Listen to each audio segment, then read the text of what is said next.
Hi, welcome. So today I wanted to talk a little bit about fitness and a couple of topics that I'm very interested in is muscle memory and recovery. So if you're not into fitness, you probably wouldn't have heard these terms. And when I took a long break from fitness between my age of 30 and 48, the rust builds in. You don't do any exercise, you're not into fitness. And when I first started running in 48, when I was 48 years old, I realized something wasn't right. I used to play soccer, basketball on the weekends in my late 20s. Everything has gone. My muscle couldn't figure out even to run properly. Uh, I didn't think of it. I knew that was all rust. But when I started training when I was 48 years old, about 8 years ago, 9 years ago, and eventually I started reading up about all this. So, the key things to understand is muscle memory is real. And the good news is, at any age, we can train our muscles to pick up that memory, and hold it for a while. The only thing is muscle memory and age has a relationship there. Meaning, younger you are, the muscles retain that memory for longer. And the older you get, like for example, people in their 40s and 50s and 60s, muscle memory tends to be shorter and shorter and shorter. And I'm just going with my experience. I've heard other runners, I've heard at least one runner in his 30s talk about this. And I think I've read somewhere about Olympic marathoners too. So typically, what I've seen notice for myself is when I take a break of about 3 days, my intensity, my ability drops down, okay, a notch. It's not completely gone, but let's say I'm running at a certain level of speed and distance, and if I take a complete break for 3 days, the fourth day when I go back in is tougher to run the same distance and speed.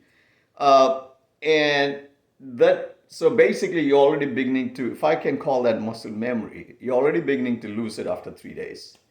I've heard a 30-year-old talk about this, and he typically said after a week, he starts noticing the drop. Uh, and I do remember an Olympic marathon athlete saying 2 weeks for him. So, again, I think it's the level of intensity or the level of fitness you are in and your age uh, kind of determines how long the muscle holds onto the memory. The other part is recovery.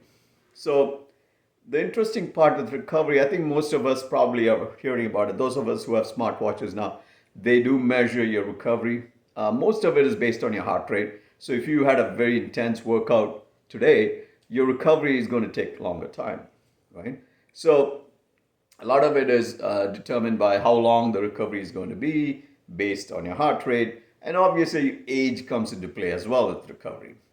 So as you get from your 20s to 30s to 50s and 60s and beyond, the recovery takes longer. So the intense workout you put in, it takes longer for you to recover. Now, I'm talking in very general terms. So there are people who can actually go have an intense workout, recover, go back tomorrow again, have a workout too. A typical Olympic marathoners, they run 20, 25 miles a day, but they can recover and they can go back in next day again, put in the 25 miles and keep going that way. The thing about training, for example, why recovery comes important is when you're training for an event, when you're trying to improve. Typically, when I'm training for a half marathon event, I'm trying to improve my timing and my pace, over the next 8 weeks. So I generally have about 8 to 9 weeks I'm training, and every week I'm trying to improve on it, so that eventually when I'm ready for the race, I'm actually at my peak fitness level.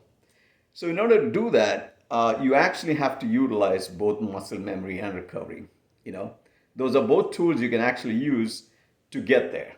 Muscle memory because your muscles remember what you did. So next week you can come and build off of it, right? So you're not starting from scratch or not going back. Now that's key because you can't keep going back.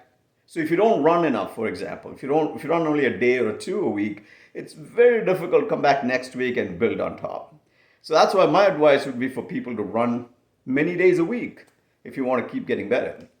But in order to do that, you have to recover, right? So you can't just hit So the trick here is to not hit high intensity workouts every day. And that's what people typically do. They actually have a very intense day and the next day run miles, but with a lower intensity. So what happens is you're using your recovery, using those slower speeds as part of your recovery. And in the process, you're not missing out on muscle memory. You see how tricky this is? And this is tricky because as you get older, it gets tougher because the muscle memory window is shorter and the recovery window is longer, right? So it's two competing things that you're trying to manage and as you train for an event. But it's fascinating because if you understand these two things, you can figure out a way to incorporate it and try to get better every week.